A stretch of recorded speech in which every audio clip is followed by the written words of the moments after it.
Hi guys, in this tutorial I'm going to teach you how you can create a report in money.com. Go to your workspace, press this blue button, choose from templates, search for report, and you get this template that says expense report or grant management or bug report. Now you can use either of these, but I recommend you use expense report. Press use template button. Now although this is an expense report template as it says, but you can literally use it for any kind of reports you want. So in this expense report board, what we get is we get a main table, then we get a dashboard, and we get a Gantt chart.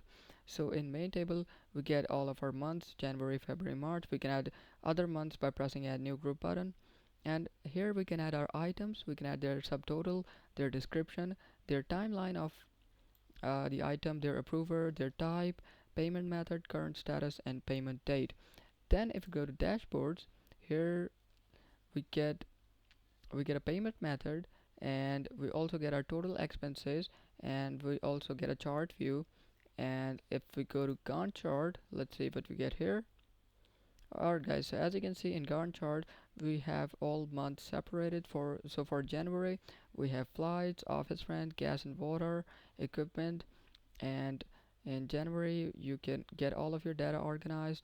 And in February, as you can see here, in March, office rent, office snacks, away day, training courses, car rental in February. So this way you can use this information organized into this template to create reports in money.com. I hope this tutorial was helpful. We'll see you in the next one. Thanks.